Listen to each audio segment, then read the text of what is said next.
Hola, ¿cómo les va? Bienvenidos a una nueva entrevista de Telediario Televisión. Soy Guillermo Jeremía y les propongo en esta media hora posicionarnos en el análisis de la situación que atraviesa un colectivo numerosísimo de trabajadores, trabajadoras mayoritariamente, que prestan servicios diariamente en casas de familia a lo largo y a lo ancho de la República Argentina, que viven un duro momento, golpeado que está el salario de la mayoría de los trabajadores. Ese sector en particular es el que primero sufre el impacto de la inflación.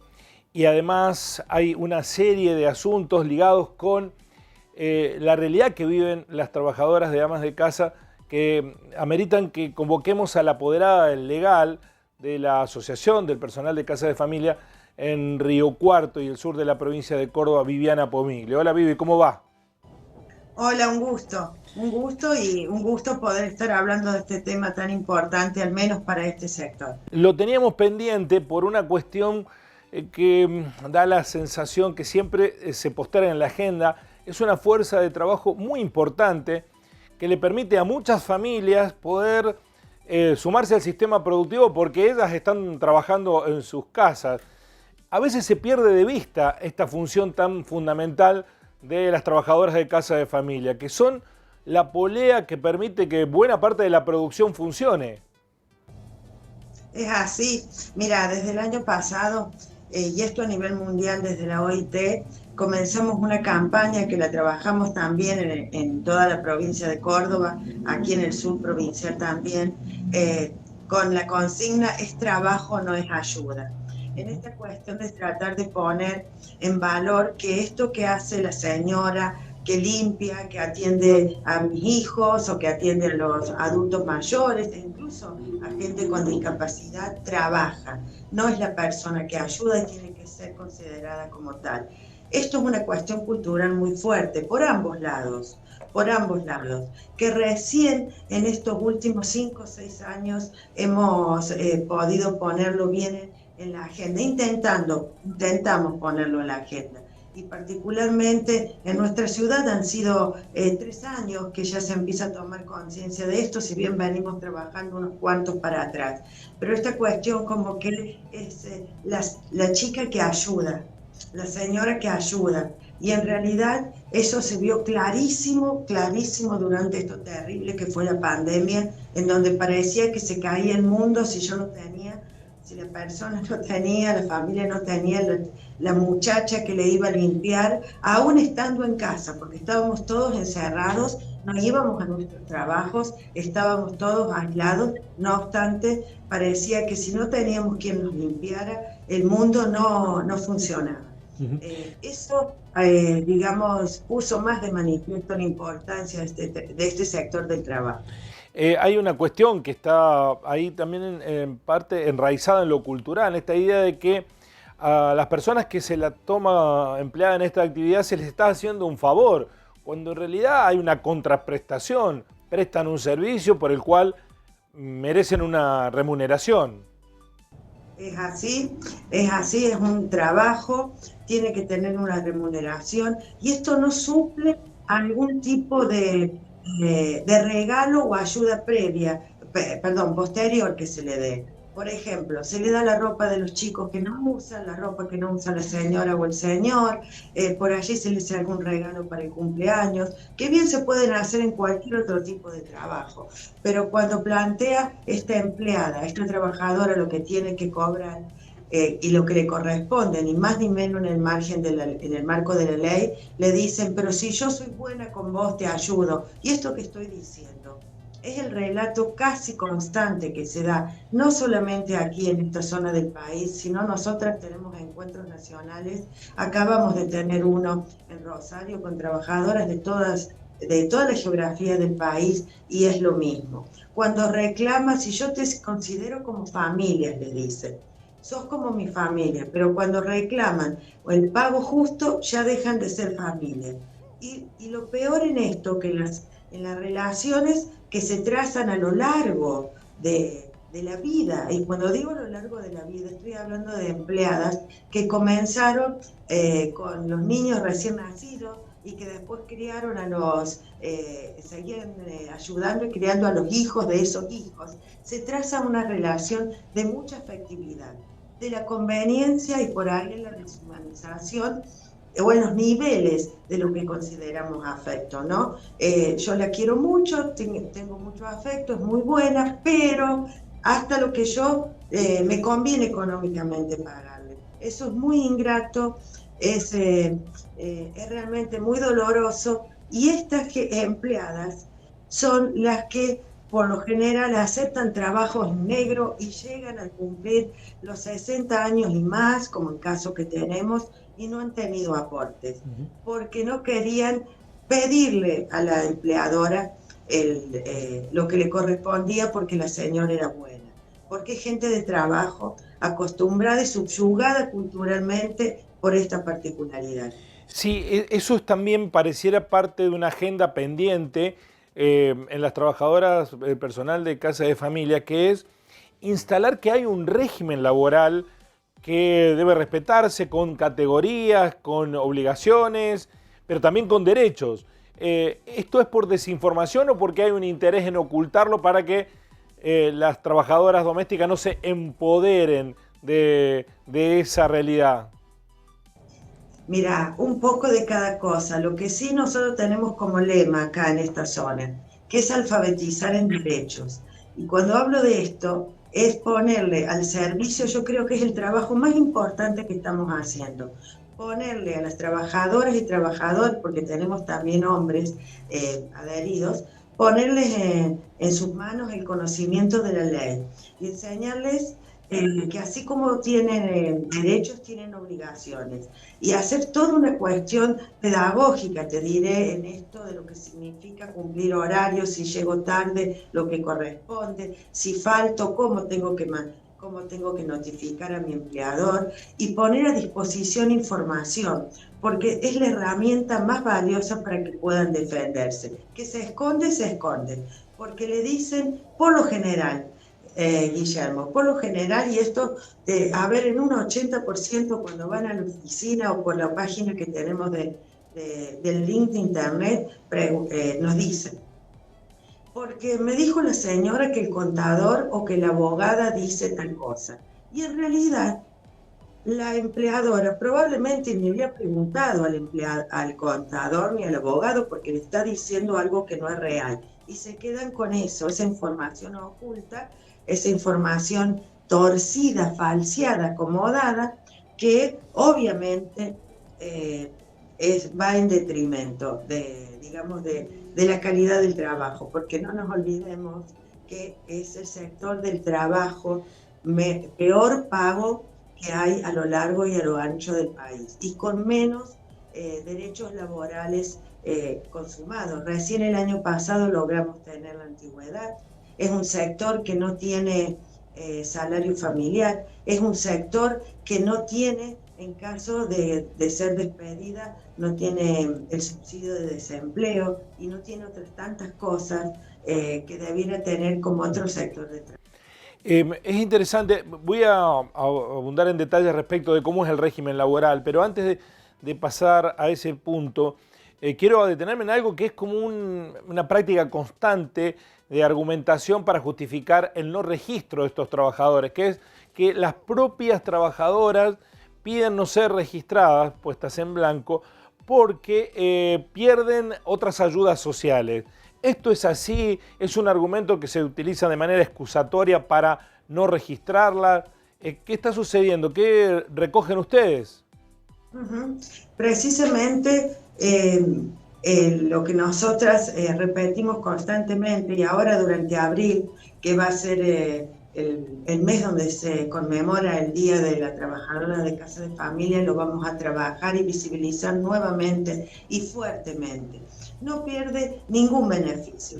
La trabajadora de Casa de Familia que en este momento nos está escuchando, si tiene asignación universal, si tiene tarjeta social, si tiene algún beneficio, no pierde absolutamente nada por estar registrada.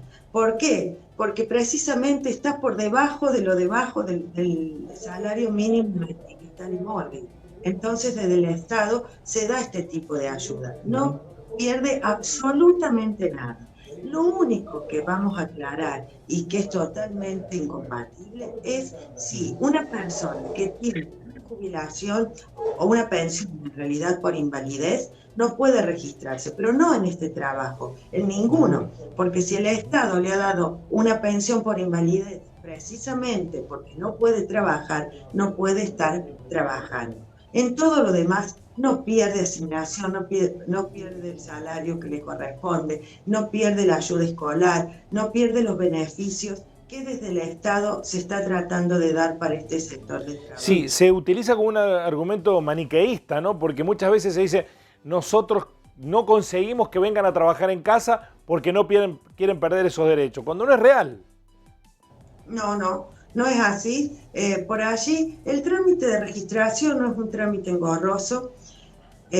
Al contrario, para quienes tienen salarios altos, lo pueden desgravar incluso de impuestos a las ganancias. Por allí hay quienes tener una empleada, que también esto hay que decirlo, tener una empleada registrada por jornada completa durante 8 horas de lunes a viernes, hace que se exceda de todo lo que tiene declarado. Entonces termina poniéndole en el recibo de sueldo como que trabaja media jornada, la blanquea como media jornada y la otra mitad del sueldo se la da en negro. Esto, hasta que nosotros no llegan a la oficina con los recibos y con los aportes y vemos esta realidad, no sabíamos que esto está pasando.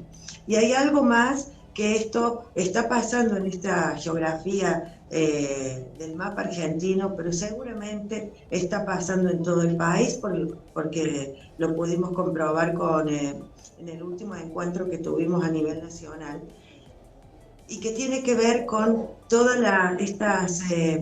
estos elementos nuevos de aprovechamiento que sigue habiendo con respecto a los más vulnerables. Están proliferando agencias tercerizadoras que ofrecen servicios de empleadas de casa de familia. Acá en esta zona está pasando, en donde le pagan 160 pesos la hora para que vayan a trabajar cuando estamos hablando de un promedio de piso de 300 pesos. Quiero que sepan todas las trabajadoras que estén atentas, porque en realidad ellos cobran más de 300 pesos la hora, pero a ustedes se les paga 160 o 140 pesos la hora. Esto además implica que no son empleadas de casa de familia, para encuadrarla, digamos, gremialmente, porque es como que son empleadas de una empresa de limpieza. Ajá. Esto está pasando y la verdad que no teníamos dimensión que fuera tan grave. Esto ha sido fundamentalmente estos 2 últimos meses, con la devaluación que hay, obviamente, que ganan tan poco, se han llegado. Hicimos las consultas, lo trabajamos con las compañeras de otros lugares del país y sí, esto es para que estén atentas. Eso está ocurriendo en este momento, digamos, se aprovecha de la necesidad de muchas mujeres, mayoritariamente que no encuentran sustento para su familia, que están desesperadas por conseguir trabajo, y estas empresas, pseudoempresas, las reclutan, pero ¿con trabajo registrado o empleo temporario?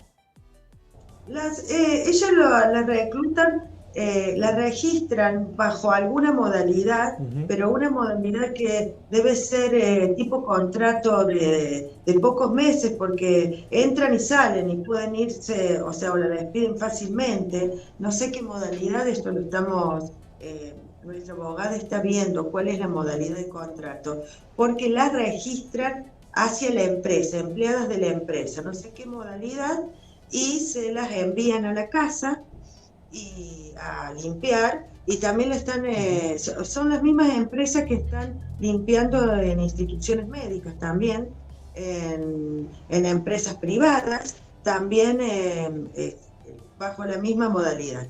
Ganan muy pocos y dicen, me pagan tan poco en tal lado, y en realidad que ese lado no le está pagando, ese lugar está pagando lo que corresponde. Lo que pasa es que se queda con prácticamente el 70% del sueldo que debiera ganar esta empresa que terciariza.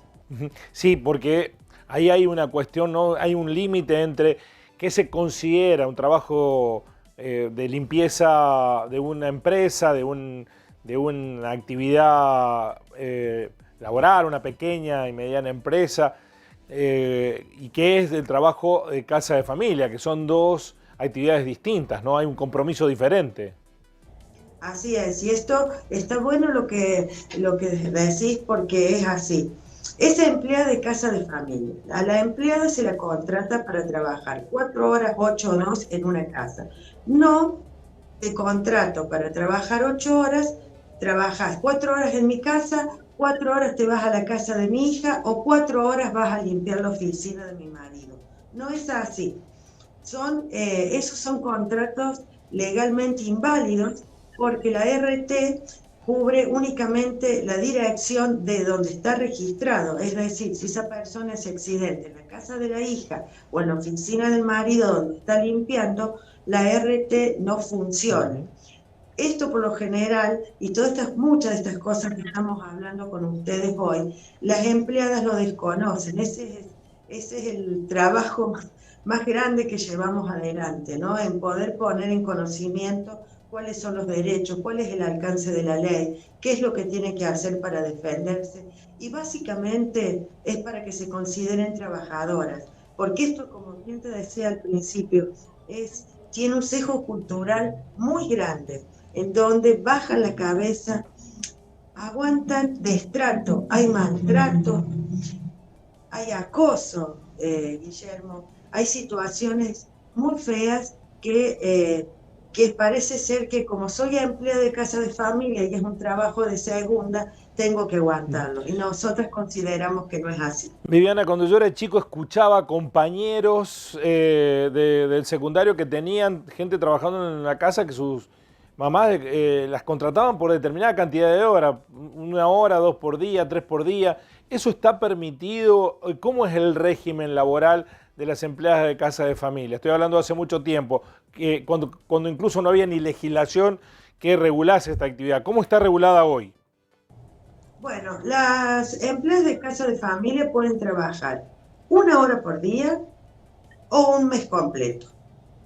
La registración es válida para 1 hora por día o para un mes completo. Puede trabajar 2 horas en una casa, 3 horas en otra casa, 4 horas el fin de semana en otras. En todas esas casas las pueden registrar, que es otro de los temas. Mi patrona me dice que como estoy registrada en esa casa no puedo. Sí, se puede registrar en todas las casas. ¿Por qué esto aparte? Si bien es bajísimo, pero muy bajo el aporte que hacen por esas horas de registración, todas esas hacen que lleguen a las 8 horas diarias o más y que le permitan tener el aporte mínimo que suma para que el día de mañana se puedan jubilar. Todas esas horitas se van juntando. Por supuesto que siempre les invitamos que se lleguen a nuestra oficina, en el caso de Río Cuarto, pero cualquier oficina de casas de familia en el país, para que les ayuden a ir prolijando ese trámite. Lo pongo del otro lado, Viviana, lo pongo del lado de la familia contratante. ¿Puede contratar a una persona para que trabaje 2 horas por día, registrarle y que pague un proporcional de esas 2 horas? Sí, puede. Debiera. Mira, Jeremías, yo a esta altura de mi vida vivo sola, tengo una casa más chica, pero como estoy todo el día en actividad, yo necesito que alguien me ayude. Entonces tengo a alguien que viene 3 horitas por semana y puedo registrarla. Bien. Y esa persona puede ir a completar a otra casa más horas de trabajo, pero en esa otra casa también la tienen que registrar. Sí, pueden registrarla en todos los lugares. En 5 lugares se puede registrar, sí. En 6, sí. No hay problema en eso. Al contrario, digamos, ella está cubierta con su ART en todos esos lugares y va sumando esos poquitos pesos. Y cuando te hablo poquitos pesos, porque estamos hablando de un aporte jubilatorio de 22 pesos, si son poquitas horas, 30 en otras, pero va sumando para tener lo que necesita para... ¿Y cuál es el mínimo de ingresos? Digamos, ¿cuál es en el empleo registrado, ¿cuánto se le paga a un personal de casa de familia? Mira, el ministerio, de acuerdo a la última negociación que tuvimos y que casualmente a partir del 1 de marzo entra, entra el último tramo del 12% del aumento que se van a pagar estos primeros días de abril, estamos hablando que mensualmente, de lunes a viernes, jornada completa para la categoría cuidados de personas, debe rondar, faltan unos centavos, unos pesitos para los 38.000 pesos. Cuidado de personas. Y para tareas generales, algo de 34.100 y algo. 8 horas Como diarias, 8 horas por día. 8 horas diarias, de lunes a viernes, o 6 horas y 4 los sábados. Eso lo van acomodando. Y esto impacta proporcionalmente si se la convoca por 2 horas, por 3 horas, es el proporcional de ese valor. Mira, si trabaja mediodía, es la mitad de eso. Si trabaja menos de 20 horas semanales, se paga el valor hora, que hay que hacer otra cuenta. Es decir, el valor hora se lo fija de piso el ministerio con las partes y que tiene variación de acuerdo a la oferta y la demanda y la zona. Es distinto en esta zona del país que en el sur, por ejemplo, que se paga otro valor. En este momento, aquí el valor hora debe estar rondando los 300 pesos de piso. ¿Qué significa de piso? Que si acá en el mercado de por hoy todas están cobrando más de 350 o 400 pesos la hora, no es que esté mal. Lo que fija el ministerio es lo que menos de eso no se puede pagar. Está bien. Viviana, ¿qué niveles de trabajo no registrado tiene el sector? Porque sabemos que es altísimo el trabajo no registrado en el empleo tradicional, en el promedio. ¿Aumenta en las empleadas de casa de familia ese nivel? A mí me parece que en comparación con otros sectores sí, porque estamos hablando que debe estar registrado con los últimos datos que tenemos nosotros de proyecciones en todo el país, debe estar registrado un 35% de O sea que trabajadores. hay un 65% de empleo no registrado. Acá en esta zona, de acuerdo a datos propios, Jeremías, que nosotros pudimos relevar en la ciudad y zona, pudimos ver que acá hay un 40% de trabajo registrado. Al año pasado, te comento, tenemos que volver a hacer a mitad de año el recuento. Bueno, aquí también opera, además de, bueno, ese sometimiento cultural que suele estar muy vigente en la relación empleador-empleada, también opera la idea de que tener una trabajadora de casa de familia registrada le sale a la familia mucho más caro que tenerla sin registrar, y eso no es así. No, para nada, es bajísimo. A ver, lo más caro, el monto más alto, no más caro, debe ser el que corresponde a la RT, que pueden estar rondando entre los 700 y 800 pesos. Los aportes jubilatorios son irrisorios, no superan los 200 y algo de pesos. Y el aporte por la mutual se lo descuenta, como en todos los trabajos, al trabajador. Es más, es tan bajo, pero están bajo los sueldos que muchos, al menos en este ámbito, empleadores le pagan lo que corresponde a la mutual, porque aparte se paga un proporcional. Es decir, si trabaja 4 horas, no es lo mismo que se le va a pagar el que trabaja jornada completa. Es muy bajito. En el interior, si vamos a las localidades del interior del sur provincial, el trabajo negro es mucho más alto. Es mucho más alto y la registración debe andar en un 30%. Y el desconocimiento sobre los derechos mucho mayor. Nosotros que trabajamos con toda la zona vemos que eso es así, y lamentablemente hay un camino largo por recorrer en la materia. si las quieren realmente, como se dice que hay una relación afectiva que se va construyendo a lo largo del tiempo, deben saber los empleadores que la mejor manera de ayudarla es registrándola porque le está garantizando una remuneración en el futuro. Eso me parece que debiera ser un principio, además de que cada una de ellas debe tener la información suficiente como para avanzar en el ejercicio pleno de sus derechos laborales. Para ir finalizando, Diana, respecto de una cuestión que mencionaste y que a lo largo del tiempo ha sido incluso motivo de tratamiento ficcional, si se quiere, como anécdotas de teleseries, esta relación de sometimiento que vulnera lo laboral, que ya va a lo personal. Mencionaste la palabra abuso. ¿Sigue vigente esa lógica intrafamilia que debiera ser considerado como un delito? Sí, lamentablemente sí. Mira, eh, a lo mejor mucha gente que nos me está escuchando en este momento no conoce algunas otras de mis actividades que he hecho, pero por lo general trabajo por los derechos de las mujeres, los sectores más vulnerados. Y ha habido situaciones de empleadas de casa de familia que yo la tendría que considerar trata, víctimas de trata en localidades del interior, y cuestiones de abuso de mujeres, y cuando hablo de abuso, abuso sexual de incluso, de mujeres que dicen, y yo me quedo quieta cuando me toca, o cuando me apoya y voy a hacer gráfica, porque tengo hijos que mantener. Y en esto hemos empezado a andar toda una cuestión de aprendizaje con talleres, con visibilización para que pueda poner límites y que sepa que no está bien, que eso no tiene que pasar y que tiene que denunciarlo, que no va a perder el trabajo por eso. Pero el temor, por el desconocimiento precisamente, es grande. Pero sí Pero existe. efectivamente no lo pierden al trabajo porque tal vez la experiencia diga lo contrario, que si denuncian esta situación se quedan sin el empleo. Por eso hay un aprovechamiento de esa vulnerabilidad por parte de los victimarios. Sí, porque le dicen que si dicen algo, la van a la van a echar. Y lo que le decimos precisamente y a todas las chicas que estén del otro lado escuchando, no es si ustedes denuncian y piden ayuda, todo lo contrario, van a estar resguardadas.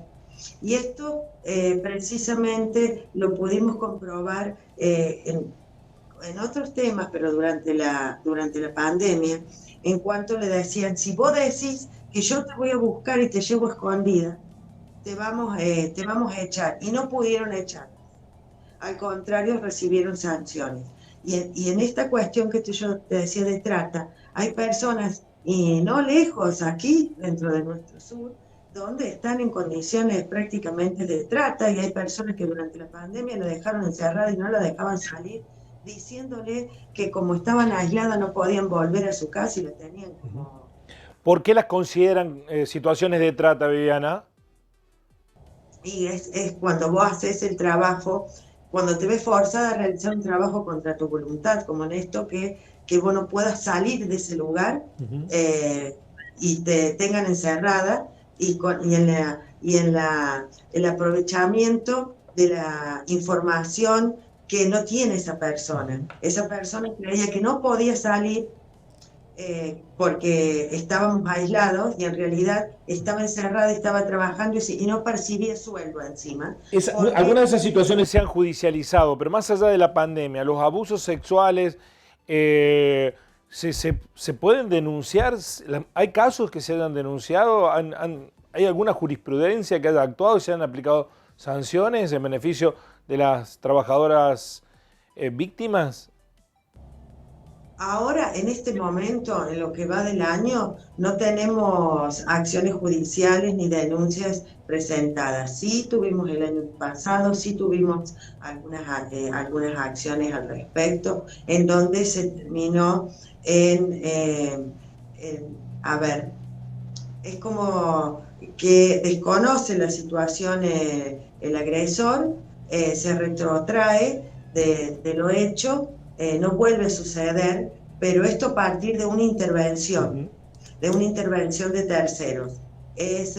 Por eso es importante que se acerquen y que puedan denunciarlo o por lo menos ponerlo sacarlo a la luz con el equipo que pueda ayudarlo de la organización a la que puedan acercarse, porque eso sí logra pararlo, logra frenarlo y después se va viendo. Esto son pocas las que digamos, animado, pero con saldos positivos por el trabajo que hemos tenido de contención, porque esto es una víctima en una situación muy particular y en donde la supervivencia son por lo general mujeres solas, con hijos que dependen de eso, sí, sí. Y el abuso es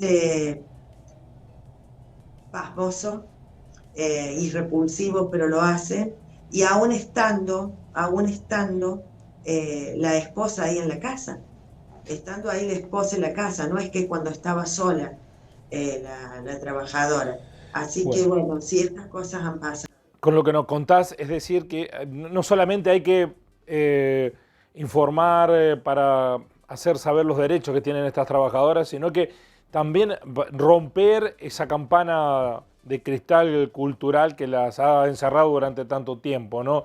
Justificando estas actitudes que son hoy delitos consumados. En otro tiempo tal vez sea prácticas culturales enraizadas en algunas familias, pero hoy son delitos que están contemplados en el Código Penal. Viviana, gracias por actualizarnos la realidad. Una última pregunta. ¿Están recuperando el nivel de empleo? He leído alguna estadística respecto de que en el país en general, comparado 2011 con 2021, se perdieron un poco más de 90.000 puestos de trabajo registrados en el sector. ¿Se han recuperado los trabajos perdidos durante la pandemia? ¿Están en vía de recuperación? Lineal la respuesta porque nos quedamos sin tiempo. Está en vía de recuperación, no se ha recuperado aún, falta mucho, al contrario, no se ve en el sector mucha, digamos, diferencia con la situación hasta hace 6 meses, todavía no, falta bastante, al contrario, en algunos casos se ha agudizado, como que se ha perdido, se sigue perdiendo pese a que hemos salido de la pandemia. Y esto tiene que ver con la situación económica en la que estamos atravesando todos y todas. Muchas gracias, Viviana, muy amable. Gracias a ustedes. Bueno, la realidad de las trabajadoras de casa de familia son empleados, son empleadas, no están haciendo el favor, no son la ayuda de un hogar. Son trabajadoras que prestan un servicio y que deben recibir una justa paga por ello. Nos vamos a encontrar en una próxima entrevista de Telediario Televisión. Gracias por estar ahí. Los espero. Así son las cosas.